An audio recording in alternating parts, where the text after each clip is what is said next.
세계적인 골프 선수가 있었습니다. 잭 니콜라우스라고. 이분은 골프 레슨에서 중요한 말을 했습니다. 프로 골프와 아마추어 골프가 있는데 어떻게 구별할 수 있느냐. 겉으로 보면 별 차이가 나지 않는데 단순히 샷을 날릴 때 보면요 별 표시가 안 난다는 거예요. 근데 어디에서 차이가 나느냐. 생각하는 데서 차이가 납니다. 프로 골프는 한번 골프채를 휘둘러도 어디가 잘못됐는지를 생각하는 거예요. 코치한테 물어보고, 아마추어 골프는 그날 골프가 잘못되면은 그냥 잔디가 뭐 어때가 날씨가 어떠고 별 탓을 댑니다. 그런데 프로 골프는 남 탓하지 않는다는 거예요. 잘 돼도 교만하지 않고 뭐가 잘못됐는지, 잘못됐으면 점검을 한다는 거예요. 반성하고. 그래서 만약에 그 18홀을 돌 때 그 골프장을 미리 답사하고 그리고는 머릿속에 환하게 그걸 기억하고는 밤새도록 그걸 생각한다는 거예요. 이게 프로하고 아마추어가 다르다는 겁니다. 뭐 아마추어는요 미리 답사 이런 거 없습니다. 닥쳐가지고 치면 되는 거예요. 간단히 말하면 프로 골프는 생각을 하는 사람이고 아마추어 골프는 생각 없이 그냥 치는 사람이에요. 신앙세계도 이와 똑같습니다. 생각하고 예수 믿는 사람이 있고 생각 없이 그냥 예수 믿는 사람이 있어요. 프로와 아마추어 차이처럼. 우리 마음속에 하나님 생각으로 가득하고 예수님 생각으로 가득하고 하나님의 말씀으로 가득하기를 주의 이름으로 축원합니다. 그러면 이제 세상 것이 돌아올 수가 없어요. 제가 어떤 성도를 통해 들었습니다. 목사님하고 20년 같이 있었는데 목사님 자기는 매주일마다 그 말씀이 매번 새롭습니다. 거의 예배를 빠지지 않고 드렸는데 어떻게 그 말씀이 그렇게 매주마다 다르게 그렇게 말씀을 조명해 주십니까? 자기가 일주일에 제일 기다려지는 시간, 제일 좋아하는 시간이 예배 드리고 목사님 설교 듣는 시간이에요. 그리고 예배 마치고 난 다음에 이성숙 권사님 밥 해주는 거. 이 밥은 맛이 진짜 어디 가도 먹을 수 없는 기가 막힌 밥맛입니다. 말씀의 은혜가 있고 밥맛이 있으니까 살맛이 납니다. 할렐루야. 모두가 그렇게 되기를 주의 이름으로 축원합니다. 제가 내가 이제 은퇴를 앞두고 제일 귀한 선물 받았습니다. 그랬어요. 여러분, 다윗이 하나님 마음에 합한 사람이라. 내가 이새의 아들 다윗을 보니 내 마음에 합한 자라 그가 내 뜻을 이루리라. 하나님이 그렇게 말씀하셨거든요. 하나님 마음에 합한다는 건 늘 하나님 생각이라. 하나님 생각으로 가슴이 가득히 채워져 있으니 세상 기쁨이 들어올 틈이 없는 거예요. 그래서 기준이 하나님이 되는 거예요. 물론 다윗도 넘어질 때도 있습니다. 쓰러질 때도 있고 그렇지만 오뚜기처럼 빨딱 일어납니다. 그 가운데 오뚜기는 추가 있으니까 넘어져도 999번 넘어져도 1000번째 빨딱 일어나는 거예요. 우리가 언제나 하나님을 마음의 중심에 두시기를 주의 이름으로 축원합니다. 그러면 넘어져도 다시 일어나는 거예요. 9999번 넘어져도 10,000번째 다시 일어나는 인생. 넘어지나 의인은 7번 넘어지지만 하나님이 그를 다시 일으켜 주시니까. 우리 인생은 넘어지는 인생입니다. 그러나 주님이 붙들고 세워주는 인생 되기를 주의 이름으로 축원합니다. 그것이 오늘 찬양처럼 은혜라는 거예요. 하나님의 은혜라는 거예요. 생각할수록 눈물 나는 것. 지나온 모든 과거를 돌이켜보니 하나님의 은혜 아닌 것이 하나도 없습니다. 고백하며 부르는 우리의 찬양에 하늘문이 열릴 줄로 믿으시기 바랍니다. 사무엘상 21장 22장에 보면요, 다윗의 일생 중에 제일 암흑기에 제일 어려운 시간에 사울이 칼을 피해서 1000명을 군사를 끌고 때로는 3000명을 끌고 와서 그에게 다윗을 죽이려고 합니다. 도망을 치는 거예요. 때로는 놋 땅에 가서요, 이 놋 땅에 가서 제사장들이 사는 그 마을인데 제사장 아히멜렉이 깜짝 놀라서 아니 군대 장관이 어떻게 혼자 왔느냐 벌벌 떱니다. 걱정하지 말라고 사울왕이 나를 비밀 지령을 암행의사처럼 여기 가라고 해서 왔고 내 병사들은 아무데 다 이렇게 모이기로 했으니까 내가 지금 배가 고프니 이 떡덩이 5개가 필요합니다. 나에게 도와주는 소년들 그 병사들에게 줘야 될 것이 있습니다. 그 떡을 줬어요. 그리고 난 다음에 칼이 필요하다니. 골리앗을 당신이 죽였을 때 그때 칼이 있다. 이만한 게 어디 있겠느냐. 칼 가지고 갔어. 그리고 난 다음에 어떤 일이 벌어집니까? 그 사건이 나중에 들키자 여러분 놉 땅에는 제사장 85명이 죽습니다. 처절하게 죽임을 당합니다. 다윗 때문에. 다윗이 거짓말했거든. 자기의 거짓말이 하나님을 향한 믿음으로 살지 않고 임기응변으로 살아가려고 거짓말했던 것 때문에 놉 땅의 제사장 85명이 죽었다. 평민도 아니고. 오늘날로 말하면 목사 85명이 죽었다는 거예요. 칼날에. 그 가슴 속에 큰 한이 맺혀 있습니다. 내가 믿음으로 살지 못해서 이렇게 주의 종들이 제사장이 85명이나 죽었구나.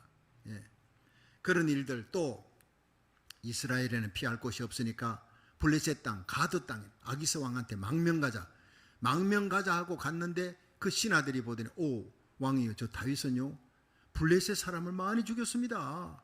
엄청 블레셋 군사를 죽였습니다. 그래서 오죽에 서면 여인들이, 이스라엘 여인들이 막 노래를 부르면서 사울은 천천을 죽였는데 다윗은 만만을 죽였다. 그렇게 얘기했겠습니까? 자기 발로 걸어들었어요. 죽여버려야 합니다. 정신이 다 나가버린 거예요. 다윗이. 살 수 있는 길은 하나님, 내가 잘못 들어왔습니다. 기도하지 않고 미련하게 내가 여기 내 발로 걸어들어와 죽게 생겼습니다. 미친 척 해야 살겠구나. 그냥 갑자기 침을 질질 흘리고 수염에 막 그냥 침을 질질 흘리고 대문짝에 가가지고 몸을 어그적거리고 별짓을 다 하는 거예요. 그리고는 막 눈을 희번덕거리고 미친 사람처럼 헛소리하고. 미쳐버렸으면 차라리 좋지요. 그러나 미치지 않은 멀쩡한 정신을 갖고 미친 채 하니 살려고 그때 다윗의 가슴으로 하나님 앞에 부르짖었을 거예요. 신음소리조차 내지 못하는 미친 채 연기하면서 하나님, 나 잘못했습니다. 하나님께 기도하지 않고 내 인간 계산으로 이곳에 내 발로 걸어 적지에 들어와서 죽게 생겼습니다. 하나님, 나를 불쌍히 여겨주세요. 나 살려주세요. 다윗이 얼마나 부르짖고 울면서 하나님 불쌍히 여겨달라고 했을까. 그 기절을 보면 눈물이 납니다. 다윗이 그런 인생을 살았습니다. 근데 하나님의 은혜로 하나님께서 가드 왕에게 소리치게 만든 거예요. 아니, 이 땅에 미치광이가 없어가지고 저런 미치광이를 하나 더 나에게 데려왔느냐? 당장 쫓아내라. 그 쫓겨나는 은혜예요, 그게. 그 쫓겨나서 살았단 말이에요. 세월 지나보면 그 모든 것이 다 하나님의 은혜였어요. 믿음으로 살고 충성되이 살고 하나님의 영광을 위해 살 때뿐 아니라 믿음 없이 인간적인 생각을 하고 하나님을 떠나 살았을 때도 하나님의 은혜가 자기에게 머물렀던 그때를 생각하면서 글을 썼습니다. 여러분, 이런 사건들이 다 지난 후에 사무엘상 23장에 들어가는 거예요. 그러니까 이 그일라 땅에 블레셋이 공격에 들어왔다고 백성들의 곡식을 탈취한다는 얘기를 듣고 급히 다윗이 군사 600명 거느리고 와서 그일라 거민들을 살리려고 블레셋을 물리치는데 앞장서는 거예요. 이 소식을 사울왕이 듣고 군사를 끌고 갑니다. 수천 명의 군사를 끌고 다윗을 죽이려고 가는 거예요. 이 소식을 듣고 다윗이 급하게 블레셋하고 싸우다가 블레셋과 싸우는 그 싸움보다 더 급한 게 사울왕의 칼을 피해야지. 피해서 도망을 칩니다. 십 황무지에 하길라 산에서 마온 황무지로 도망을 치더라. 거기에서 토끼몰이 하듯이 3,000명의 사울왕의 군사에 포위가 돼서 이제는 꼼짝없이 도가내던 쥐처럼 잡혀 죽게 생겼습니다. 이게 오늘의 배경입니다. 그 가운데서 하나님께서 기가 막힌 방법으로 다윗을 살려주었다 하는 얘기입니다. 우리가 댄나우 그때 그 사건이 오늘 내게, 내 가정에, 우리 교회, 우리 민족에게 어떤 사건이냐. 특히 오늘 광복절 79주년을 맞이하면서 이것이 우리에게 어떤 하나님의 은혜로 다가오는 건지 생각하고 은혜 받는 시간 되기를 주의 이름으로 축원합니다. 첫째로 다윗을 구원한 하나님의 손길은 가장 적당한 때 나타난 하나님의 구원의 손이었다는 거예요. 빠르게도 나타나지 않고 늦게도 나타나지 않고 가장 적당한 때에 나타나시는 하나님의 은혜, 구원의 손을 한번 찾아봅니다. 사무엘상 23장 16절 17절 한번 읽어봅니다. 시작. 사울의 아들 요나단이 일어나 수풀에 들어가서 다윗에게 이르러 그로 하나님을 힘있게 의지하게 하였는데 곧 요나단이 그에게 이르기를 두려워 말라. 내 부친 사울의 손이 너에게 미치지 못할 것이요 너는 이스라엘 왕이 되고 나는 내 다음이 될 것을 내 부친 사울도 안다 하니라. 아멘. 여러분, 이 요나단이 등장합니다. 그 위기 절박한 상황 속에 여러분, 사울의 아들, 사울 왕의 아들, 자기 죽이려고 군사를 끌고 온 사울 왕의 아들 요나단이 몰래 와서 십 황무지에 숨어 있다가 다윗을 만나자 뛰어나가서 다윗에게 손을 붙들고 용기를 주는 거예요. 다윗아, 두려워 말라. 내 부친 사울의 손에 너는 죽지 않는다. 내 부친 사울이 병사를 끌고 왔지만 그가 너를 해치지 못할 것이다. 너는 반드시 이스라엘의 왕이 될 것이다. 누구 입에서요? 원수의 아들의 입에서입니다. 비록 자기 친구지만 그는 서열 1위였던 요나단 왕자였습니다. 그 왕자의 입으로 목숨을 걸고 요나단이 다윗을 찾아온 거예요. 찾아와서 뜻밖의 말을 합니다. 만날 수 없는, 이제는 다시 못 만나겠구나 했던 그 사람을 뜻밖의 장소에서 뜻밖의 사람을 만나게 되는 거예요. 그래서 하나님께서 그를 통해서 역사하실 것이다. 네가 이스라엘의 왕이 될 것이라는 예언을 듣게 되는 거예요. 엘리야가 열왕기상 19장에 보면 이세벨의 칼을 피해서 브엘세바로 도망해서 한 로뎀나무 밑에서 곤고해서 하나님 이제 죽여주세요 할 때 하나님께서 어떻게 했습니까? 천사를 보냈어요. 떡과 물을 주고 40주 광야를 걷고 호렙산에서 하나님의 음성 듣고 그가 사명을 감당한 후에 회리바람 타고 불술에 불말 타고 성천에서 올라갑니다. 영광스러운 인생으로 끝나는 거예요. 여러분, 하나님은 우리가 죽여달라 그래도 로뎀나무 밑에서 죽이지 않습니다. 그렇게 개죽음 당하지 않게 합니다. 사명을 감당한 후에 아무리 힘들고 어려워도 사명을 끝까지 감당할 힘도 하나님이 은혜로 주시고 감당한 후에 온 생도들이 보는 가운데서 회리바람 타고 불술에 불말 타고 영광 가운데 성천하는 마지막 인생의 착지가 영광스러운 인생이 되기를 주의 이름으로 축원합니다. 그렇게 되기를, 저와 여러분이, 우리의 자녀들이 그렇게 되기를 하나님이 원하고 있다는 겁니다. 지금 힘들어도 우리에게 주어진 사명 끝까지 놓지 마시고 사명 따라 사는 인생이, 나이 따라 살지 말고 사명 따라 사세요. 명예 따라 살지 말고 사명, 하나님 나라 의를 위해서 그 사명 전하는 저와 여러분, 바울처럼 나의 달려갈 길과 주 예수께 받은 사명, 하나님의 은혜의 복음을 전가하는 일을 마치려 하면은 내 생명을 조금도 아까운 것으로 여기지 아니하겠노라. 이 사명 따라 살아가시기를 주의 이름으로 축원합니다. 그러면 엘리야처럼 영광스러운 남은 생애가 기다리고 있는 거예요. 자녀들 통해, 손자 손녀를 통해, 교인들을 통해 온 세상에 존경받는 인물로 마지막 주님 앞에 설 수 있기를 주의 이름으로 축원합니다. 하나님 앞에도 귀히 되고 사람 앞에도 존귀하게 되는 그게 사명 감당하는 거예요. 그러니까 인생 채찍 사람 막대기로 하나님이 때리실 때는 때립니다. 거꾸로 하나님께서 사람을 통해, 인생을 통해 우리를 높이시고 살려주시고 존귀하게 만드시는 거예요. 여러분, 다윗을 보세요. 그 어려운 상황 속에서 누가 왔습니까? 왕자가 찾아온 거예요. 목숨 걸고 찾아와서 네가 반드시 왕이 된다. 나는 네 다음이다. 네가 이스라엘의 왕이 될 것이다. 예언하게 만들고 너는 하나님을 힘있게 의지하라. 하나님을 의지하라. 그렇게 용기를 주고 위로를 주는 거예요. 밀레 그 유명한 그림 만종을 아시죠, 여러분? 만종은 워낙 유명합니다. 은은한 종소리를 들으면서, 저녁 종소리를 들으면서 황혼역에 하루 일과를 마치고 부부가 손을 모으고 기도하는 장면, 그걸 보면 마음이 편안해집니다. 얼마나 화평한 모습인지. 유명한 명작이죠. 근데 이 밀레가 원래 이런 그림을 그리는 사람이 아니었어요. 밀레는 원래 누드 같은, 여자들 벗은 몸을 그래가지고 팔아서 먹고 사고 이렇게 하는 거예요.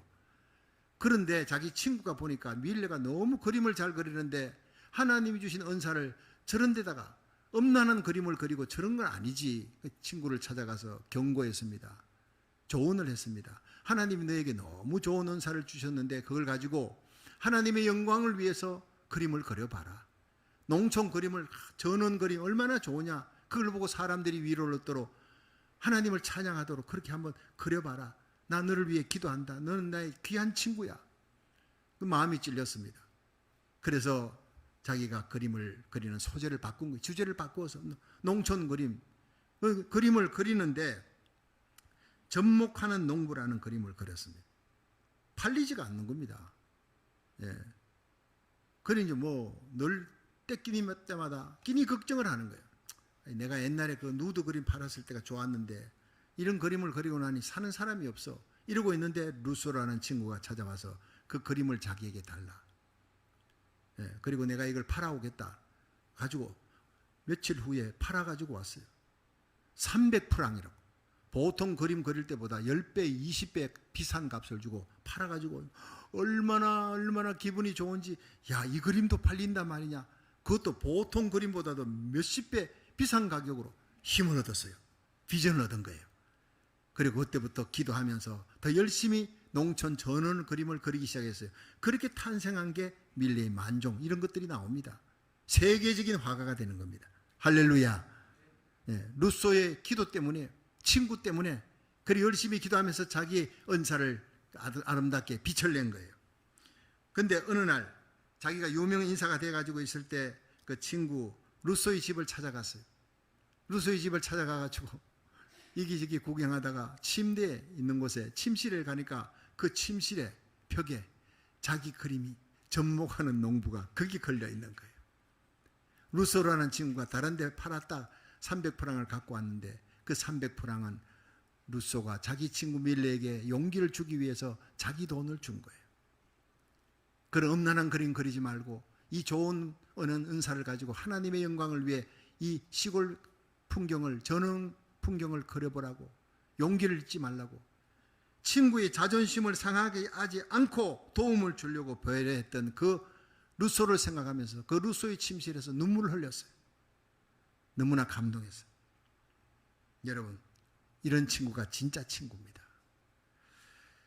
예수님이 요한복음 15장 13절에 사람이 친구를 위해 목숨을 버리면 이에서 더 큰 사랑이 없나니.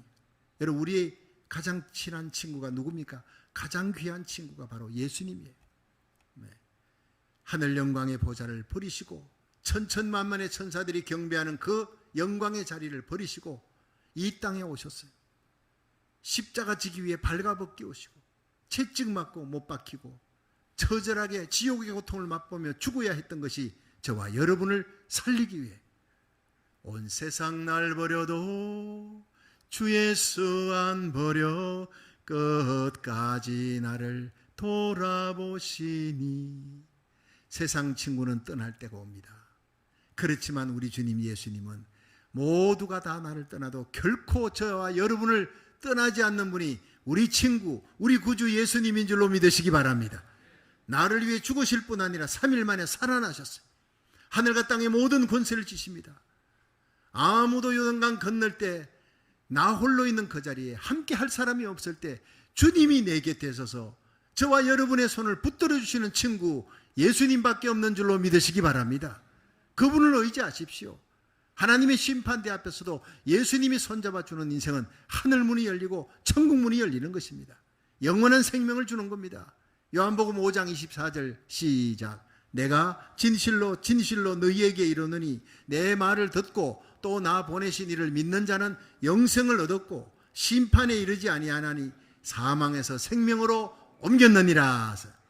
끝까지 예수님 부여잡고 주님과 함께 동행하면 영원한 생명을 얻었습니다. 심판에 이르지 않습니다. 사망에서 생명으로 옮겨지게 된 줄로 믿으시기 바랍니다.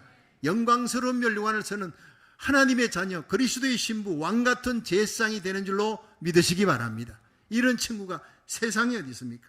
여러분, 이 세상에 우리 인생살이 할 때 가장 공고한 때 다윗에게 요나단이 찾아오듯이 힘을 주는, 용기를 주는 분이 바로 우리 예수님. 우리 인생의 가장 공고한 시기에 우리를 찾아오셔서 살아갈 힘을 주는 거예요. 그래서 다윗은 훗날 고백합니다. 나의 힘이 되신 여호와여, 내가 주를 사랑하나이다. 여호와 나의 산성입니다. 나의 도움입니다. 구원의 뿔입니다. 나의 반석입니다. 나의 피난처입니다. 그렇게 고백하는 저와 여러분이 되기를 주의 이름으로 축원합니다. 두 번째, 다윗을 구한 하나님의 손길이 인간의 힘으로 어찌할 수 없을 때 나타난 구원의 손이었다. 그렇게 고백하는 거예요. 사무엘상 23장 26절 한번 같이 읽어보겠습니다. 시작. 사울이 산 이편으로 가매 다윗과 그의 사람들은 산 저편으로 가며 다윗이 사울을 두려워하여 급히 피하려 하였으니 이는 사울과 그의 사람들이 다윗과 그의 사람들을 애워싸고 잡으려 함이었더라. 아멘. 자, 여기서 다윗이 십 황무지에서 하길라산은 언덕이 30m 높이 언덕이니까 다 보이는 거예요. 빨리 협곡으로 도망가야, 사울 왕의 눈에 안 보이는 곳으로 도망가야 되겠다 해서 마온 황무지로 도망해서 협곡으로 내려갔는데 그 길이 죽는 길이에요. 그 이미 협곡 주위로 사울 왕이 다윗의 일행을 보고 이쪽 저쪽으로 군사를 매복시키고 쫓아보내서 이제 다윗이 협곡으로 내려가니까 이제 사방에 포위가 되어버렸어요. 그 포위망이 좁혀져 들어가니까 26절에 다윗이 사울을 두려워하여 급히 피하려 하였으나 이 급히라고 하는 말이 하파저라는 거예요. 급에 질려 매우 서두르다. 급에 질려 두려워하면서 매우 급하게 서두르다. 이제는 죽음이 코앞에 다가온 겁니다. 이젠 도간에 던집니다. 살 소망이 끝난 겁니다. 이젠 끝났다는 시간에 내 힘으로는 어찌할 수 없는 불가항력적인 위기를 맞게 됐어요. 바로 그 순간에 하나님의 손이 나타났다는 거예요. 구원의 역사가 그 순간에 다 나타난 거예요. 여러분, 출애굽기 14장에 보면 모세가 이스라엘 백성 데리고 이제 급히 홍해바다 앞으로 갔습니다. 모세가 데려간 거 아니죠. 하나님의 구름 기둥이 앞으로 인도한 겁니다. 그런데 뒤에 애굽의 마병이 그냥 바로왕의 군대가 달려오는 겁니다. 그러니까 이제는 양쪽엔 절벽이고 앞에는 홍해바다고 뒤에는 애굽의 마병이니까 이제 도간에 던집니다. 다 죽었다 싶은 그 순간 이스라엘 백성들은 애굽의 매장지가 없어 우리를 이곳으로 끌고 와서 다 죽이려고 하느냐, 모세를 향해서 마지막 힘을 다해 원망을 하는 거예요. 바로 그런 모습입니다. 그때 하나님의 손이 역사합니다. 모세야, 네 손을 내밀어라. 기도의 손을 내밀어라. 두려워하지 말고 이스라엘 백성처럼 원망하지 말고 손을 내밀어라. 지금 여러분의 삶 속에 어려움 당했습니까? 앞에 홍해바다, 뒤에 마병이고 깎아지른 절벽이 양쪽에 둘러싸여 있습니까? 이제는 끝났다 싶은 그 절망의 때에 기도의 손을 내미시기를 주의 이름으로 축원합니다.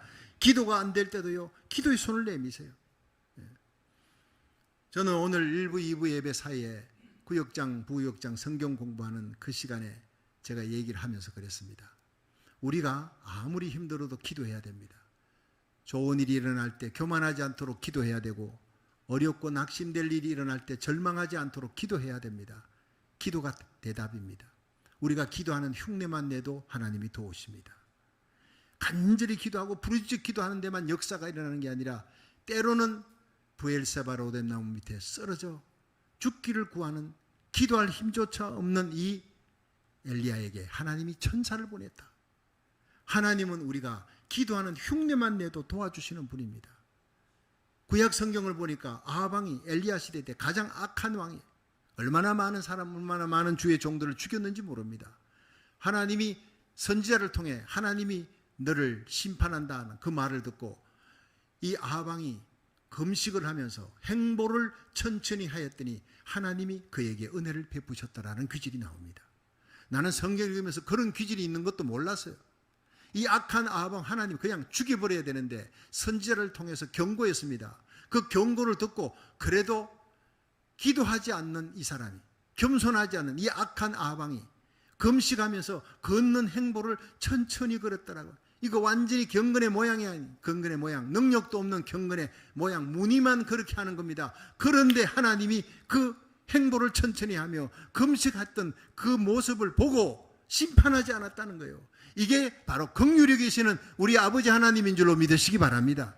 우리가 기도할 힘조차 없을 때, 우리의 환경이 너무나 나를 암울하게 만들고 힘들게 만들 때 하나님 앞에 그냥 무릎 꿇고 기도 소리 안 나오더라도 하나님 날 도와주세요. 엎드리기만 해도 하나님께서 은혜를 베풀어 주실 것입니다. 바로 그 하나님입니다. 다윗이 그런 하나님을 만난 거예요. 우리 인생의 절망의 때 하나님의 기적은 시작되는 겁니다. 우리가 기도라는 거 그렇게 중요한 겁니다. 네가 나를 향해 부르짖으라. 환난 날에 나를 부르라는 거예요. 하나님의 이름을 부르라. 내가 너를 건지리니 네가 나를 영화롭게 하리라 그랬어요. 너희를 향한 나의 생각을 내가 안 하니 재앙이 아니라 평안이라. 장래 소망을 주려는 것이라. 네가 내게 부르짖으며 내게 찾아와 기도하면 내가 들을 것이요. 너희가 나를 찾고 찾으면 나를 만나리라. 오늘 이 예배가, 오늘 우리들의 찬양이, 우리의 기도가 하나님을 찾는, 하나님을 향한 예배가 되기를 주의 이름으로 축원합니다. 하나님이 듣는다는 거예요. 우리의 기도를 듣는다는 거예요. 찰스 시어저라고 하는 미국 선교사가 그의 가족과 함께 필리핀에 가서 선교를 할 때 일입니다. 어느 날 루손 지방에 여행을 하는데 갑작스럽게 일기예보에 없는 폭풍과 들이닥친 거예요. 그래서 빨리 자동차로 강을 건너야 되는데 보니까 강 근처에는 건널 다리가 없어요. 아무데도 다리가 없어요. 보니까 물이 적을 때, 수위가 낮을 때 차들이 그냥 지나가는 거예요. 그래서 물이 적을 때 차들이 건너는 강이라는 걸 알고 시간도 없고 다른 길도 없고 다리도 없으니까 빨리 차를 몰고 강을 지나가기로 하고 갑니다. 거의 강이 이제 다 다다라서 다 건너갈 때쯤 되어서 이 물살이 이제 세지면서 시동이 꺼져버린 거예요. 이제 큰일 났습니다. 시동이 꺼져버리고 자꾸 물살은 이제 급해지고 수위는 올라오는 겁니다. 할 수 없이 거기서 온 가족들이 차 안에서 하나님 살려달라고, 하나님 도와달라고 막 기도하기 시작합니다. 그런데 강물이 빠른 속도로 불어났어요. 이젠 큰일 났습니다. 다 죽게 생겼습니다. 바로 그 순간입니다. 갑자기 강둑에서 누가 소리를 칩니다. 보니까 자동차 한 대, 트럭이 한 대 써가지고 운전사가 내리더니 내가 로프를 던질 테니까 그걸 반포에 묶으십시오. 팍 소리 지르니까 선교사가 내려가지고 던져준 그 로프를 갖고 반파에 묶었어요. 묶자 순식간에 강물 밖으로 쫙 차가 빨려 올라왔습니다. 선교사 가족들이 얼마나 고마운지, 얼마나 생명의 은인이잖아요. 내려가지고 고맙다고 인사하려고 보니까 벌써 차 타고 가버렸어. 훗날 이 선교사는요, 시어져라는 선교사는 두고 우리가 기도할 때 하나님이 천사를 보내주셨다, 그렇게 고백했습니다. 여러분, 시편 91편에 지존자의 은밀한 곳에 거하는 자는 전능하신 자의 그늘 아래 거하리라. 내가 여호와를 가리켜 그는 나의 피난처요 나의 요새요 내가 의뢰하는 하나님이라 그렇게 고백하리니 이는 저가 너를 새 사냥꾼의 올무에서 건져낼 것이며 극한 연병에서 건져주실 것이라. 저가 그 기수로 너를 덮으시리니 네가 그 날개 아래 피하리로다. 천인이 내 옆에 만인이 내 우편에 엎드러지는 날이 와도 이 재앙이 너에게 가까이 하지 못하리라. 시편 91편 14절은 결정적으로 고백합니다. 네가 날 사랑한 적 내가 너를 건지리라. 네가 내 이름을 안 적 내가 너를 높이리라. 오늘 주님을 사랑하는 마음으로 예배드리면 주님께서 여러분을 극한 환난에서 건져주실 줄로 믿으시기 바랍니다. 존귀하게 세워줄 줄로 믿으시기 바랍니다. 그렇습니다. 환난 날에 나를 부르라.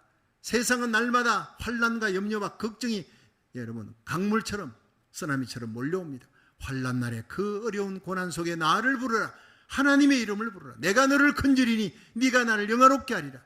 여호와의 눈은 온 땅을 두루 감찰하사 전심으로 자기를 향하는 자에게 능력을 베풀어 주시느니라. 능력이 하나님의 손에 달려 있습니다. 권능이 하나님의 손에 달려 있습니다. 다윗이 하나님 앞에 부르짖어 기도했을 때 하나님께서 사울의 손에서 건져내셨어요. 기가 막힐 수름과 웅덩이에서 건져내셨습니다.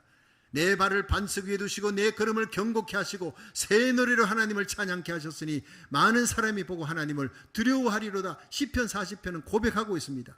히스기야의 하나님, 죽을 병이 걸려도 하나님께 눈물로 벽을 놓고 기도하니까 하나님이 살려주었습니다. 18만 5천 명의 그 산헤립의 군대, 아수르 군대를 기도하니까 하나님의 종과 함께 벼옷을 입고 통곡하며 기도한 그 다음날 하나님께서 전멸시켜버린 거예요. 벽 하나를 두고 여러분 성벽 저쪽은 다 죽어버리고 적군들은 다 죽었고 이쪽 성벽 안에 있는 이스라엘 백성은 하나도 죽지 않아요. 하나님의 손길입니다. 우리가 기도하면 피난처가 되시고 성벽이 되시고 도와주시는 도움의 손, 하나님의 손을 체험하게 될 줄로 믿으시기 바랍니다. 마지막 세 번째, 다윗을 구한 하나님의 손은 기이한 방법으로 나타난 하나님의 손이었다는 거예요. 우리 사무엘상 23장 27절을 한번 같이 읽어봅니다. 시작. 사자가 사울에게 와서 가로되 급히 오소서 블레셋 사람이 땅을 침노하나이다. 아멘. 여러분 이젠 마온 황무지의 협곡 속에 갇혀가지고 다 죽게 생겨서 이제는 포위망에서 벗어날 길이 없어 사울이 창을 던지면 죽습니다. 백성들에게 그 군사들에게 명하면 꼼짝없이 사로잡히는 그 위기절박한 순간에 이 블레셋 사람이 쳐들어왔어요. 그 블레셋 사람이 쳐들어왔다는 것을 병사가 사울에게 얘기했습니다. 블레셋이 기브아 도성에 침공했습니다. 백성들이 죽어갑니다. 큰일 났습니다. 급한 소식을 듣게 되자 이 기막힌 타이밍에 그 일생에 잡으려고 했던 다윗을 놓아줄 수밖에 없는 상황이 됐어요. 하나님의 절묘한 시간입니다. 하나님의 기가 막힌 타이밍입니다. 하나님은 이렇게 기이한 방법으로 사울왕이 눈물을 머금고 퇴각할 수밖에 없도록 만드신 분입니다. 할렐루야. 그 하나님, 전능하신 하나님, 모든 것을 아시는 하나님. 우리가 하나님 뜻대로 살아가기만 하면, 목숨 걸고 믿음대로만 살아가기만 하면 이렇게 예상을 초월하는 특별한 방법으로 하나님의 백성을 하나님께서 보호해 주실 줄로 믿으시기 바랍니다. 그래서 셀라 하마누곳이라는 이름을 붙였어요. 하나님이 사울왕과 다윗을 거기서 분리시키셨다. 다윗이 사울왕을 두려워해서 높 땅에 갔어요. 그래서 거짓말했습니다. 아히멜렉 제사장에게. 그 거짓말 때문에 85명의 제사장이 죽어야 했어요. 다윗이 사울왕을 두려워해서 가드왕 아기스에게 망명했습니다. 망명해서 결국에는 자기 계산으로 사지에 끌려가서 자기가 죽을 곳을 찾아가 미친 사람 취급을 받아야 했습니다. 미치지 않고는 살 수가 없어요. 더 큰 수치와 부끄러움을 당해야 했습니다. 믿음으로 살지 아니하니까, 머리를 굴려서 하니까 이런 수치와 부끄러움을 당하고 제사장들이 죽는 일이 일어났어요. 이걸 다 보고 겪으면서 체험으로 믿음이 업그레이드 된 겁니다. 이제는 어떤 일이 있어도 믿음으로 하나님께 매달리리라. 믿음으로 하나님만 의지하고 유대 땅에 돌아와서 하나님께서 명하시기 전에는 내가 결코 유대 땅을 벗어나지 아니하리라. 그럴 때마다 순간순간 위기 속에서 하나님이 도와주셨다는 거예요. 하나님이 피난처가 되어 주셨다는 거예요. 아무리 어렵고 힘들더라도 하나님 앞에 예배드리러 나와 여러분이 그 예배 자리 지키기를 주의 이름으로 축원합니다. 인간적인 방법으로 살 것 같지만 사는 게 아니라 계속 사지로 끌려가는 거예요. 여러분, 우리가 사는 길은 예배드리는 자리, 기도하는 자리, 하나님을 찬양하는 자리, 믿음의 자리밖에 없는 줄로 믿으시기를 바랍니다. 하나님의 지혜 부여하심이 우리 인생은 청량할 수가 없어요. 우리 죄를 구원하기 위해 하나님은 그 메시아 독생자 예수님을 이 땅에 보내셨어요. 마구간에 탄생시킨 겁니다. 마구간에서 갈보리까지 그 하나님의 지혜입니다. 하나님의 방법입니다. 상상할 수 없는 하나님의 기이하신 지혜와 하나님의 사랑이 십자가에 나타난 겁니다. 하나님은 우리 민족을, 하나님께서 일제히 그 압제 속에서 기도하는 수많은 성도들, 주기철 목사님, 손양은, 박간준 장로님, 안희숙 여사, 귀한 믿음의 사람들이 목숨을 걸고 기도했던 그 기도를 들으시고 그 부르짖음을 들으시고 기이한 방법으로 우리 민족을 구원하셨습니다. 잊지 말아야 합니다. 오늘 8.15 광복 79주년을 맞이해서 우리 민족을 구원하신 그 하나님이 어떤 하나님이냐? 오늘 본문 속에 나타난 하나님이 청일전쟁, 러일전쟁 다 이겼어요. 아시아를 손에 잡고 이제는 미국을 공격합니다. 진주만을 공격하는 거예요. 세계대전을 일으킨 이 일본을 누가 감당합니까? 일본은 전쟁을 계속하면서 점점 폐색이 짙어지게 되었습니다. 미국을 이길 수가 없다, 연합군을 이길 수가 없다는 걸 알고 비밀리에 그들이 모여서, 이런 일을 알면 3.1 독립운동 같은 운동이 일어날 것 같으니까 한국의 정치 지도자, 민족의 종교 지도자들 20만 명 리스트를 만들어서 그들을 한날 한시 죽이려 했습니다. 공석 경보 가짜 비행기 띄워가 독개서로 다 죽이겠다. 20만 명 리스트를 만드는데 죽이는 날이 8월 17일이었습니다. 날짜를 다 정했습니다. 방공으로 불러다가 넣고 그렇게 죽이겠다는 계획을 다 짰는데 하나님이 우리 성도들의 눈물의 기도를 들으시는 거예요. 여러분, 36년 그 치하에서 얼마나 많은 부르짖음과 눈물의 기도가 있었겠습니까? 그 기도가 쌓인 거예요. 저는 믿습니다. 우리 교회가 나라 살리기를 첫 번째 3년 8개월을 하나님 앞에 작정하고 기도한 그 기도가 하나님 앞에 쌓여 있습니다. 적금으로 되어 있습니다. 분명히 우리 교회는 부흥할 것입니다. 하나님이 마지막 대부흥의 내간에 불붙이는 교회로, 아주사 대부흥의 선봉장으로 우리와 우리 자녀들, 손자, 손녀를, 우리 교회를 사용하실 줄로 믿으시기 바랍니다. 저는 그걸 굳건하게 믿고 있습니다. 그렇습니다.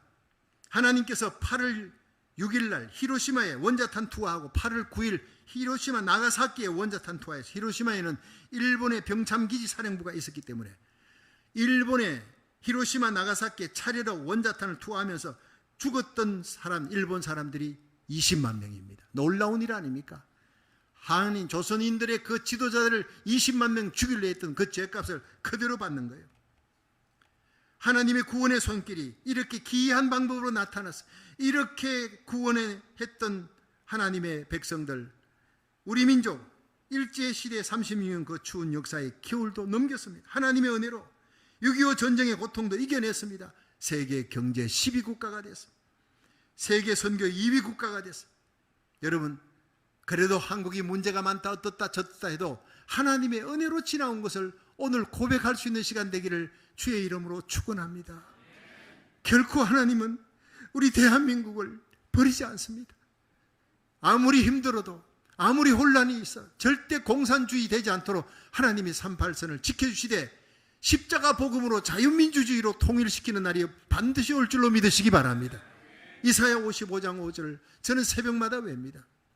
이스라엘 향해 달려가는 한 민족을 하나님께서 예수님 태어나기 700년 전에 한 민족을 하나님께서 정하시고 하나님이 부르신 민족을 이스라엘 향해 달려가게 할 것은 이스라엘 구원을 위해 하나님을 영화롭게 하기 위해 하나님이 한 민족을 숨겨놨다가 히든 카드로 마지막에 하나님이 쓰시겠다는 거예요.